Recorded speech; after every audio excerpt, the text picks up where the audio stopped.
Quer desconto para entrar na faculdade? Acesse querobolsa.com.br. Olá, bem-vindos ao quadro. Nesta aula, nós vamos discutir algumas ações de controle biológico de pragas.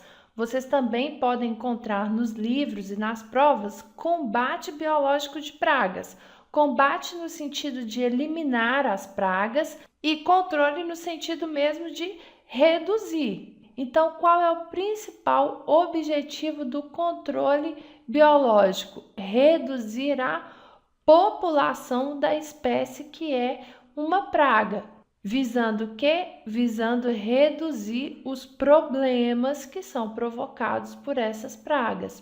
E tudo isso sem causar danos ao ambiente e às outras espécies. Então, na verdade, o controle biológico tenta substituir o controle químico. Ele é uma alternativa para o controle químico. O uso de agrotóxicos, por exemplo, é um controle químico e que provoca a poluição do solo, poluição das águas, pode provocar a morte de organismos vivos. O controle biológico não. Se bem feito, ele não causa danos nem ao ambiente e nem às outras espécies. Mas como fazer esse controle biológico? Nós vamos analisar aqui dois tipos de ações que podem ser classificadas como controle biológico de pragas. A primeira delas é a inserção de um inimigo natural no ambiente onde a praga está atacando.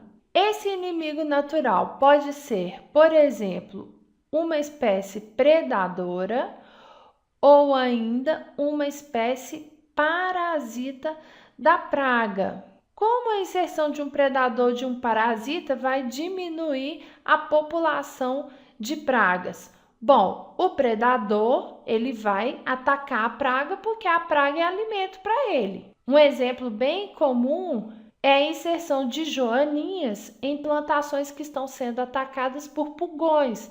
As joaninhas predam os pulgões e isso reduz a população de pulgões.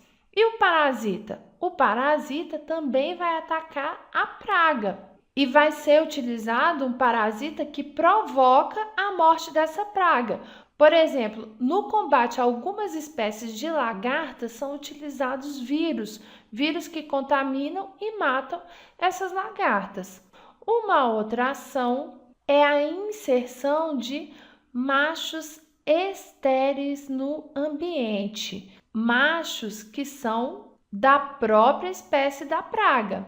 Esse tipo de controle é chamado de controle genético. Um exemplo que eu posso dar a vocês é o controle do mosquito Anopheles. O Anopheles, que é um gênero de mosquitos que transmite doenças para os homens. Como que esse controle é feito? Eles pegam as pulpas do mosquito, esse mosquito tem o desenvolvimento indireto, então ele passa por uma fase de pulpa. Eles pegam as pulpas que vão originar machos. Eles identificam essas pulpas lá entre as várias pulpas produzidas pelo mosquito. E eles vão lançar sobre essas pulpas raio-x. Então, eles vão lançar uma radiação aqui sobre essas pulpas. Após essa radiação, as pulpas não vão morrer, elas vão se desenvolver e vão produzir os mosquitos machos. Só que esses mosquitos machos serão estéreis. Como isso ajuda a reduzir a população de mosquitos? Esses mosquitos lançados no ambiente vão competir com mosquitos férteis pelas fêmeas. Quando o mosquito estéril copular com uma fêmea, ela vai produzir ovos, porém os ovos também serão ovos estéreis, ovos que não vão produzir novos mosquitos.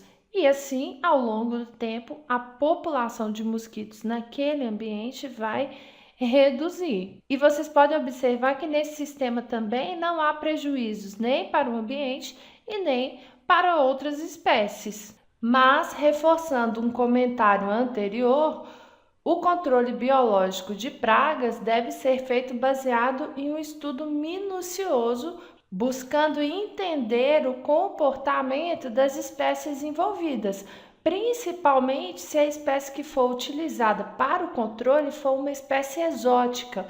O que é uma espécie exótica? É uma espécie que não faz parte daquele ambiente natural. E eu tenho dois exemplos para comentar com vocês de controle biológico mal sucedido.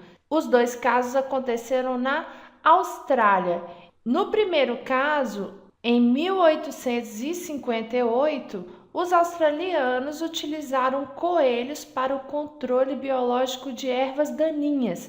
Eles colocaram lá no ambiente 24 coelhos e depois de algumas décadas, esses coelhos já eram milhões e comiam, além das ervas daninhas, parte da vegetação natural do continente. Ou seja, esses coelhos se tornaram as novas pragas na Austrália.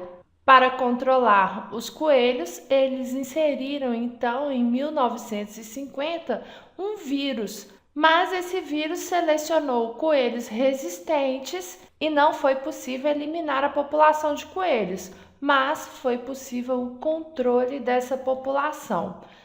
Uma outra ação que eles fizeram que foi muito mal sucedida foi a introdução de sapos, que aconteceu em 1935 para combaterem besouros que atacavam as plantações de cana. Só que quando eles inseriram esses sapos, os sapos, além dos besouros, se alimentavam de muitos outros insetos e até aves e mamíferos, e eles também se tornaram pragas na Austrália. Bom, pessoal, espero que vocês tenham compreendido. Continuem estudando.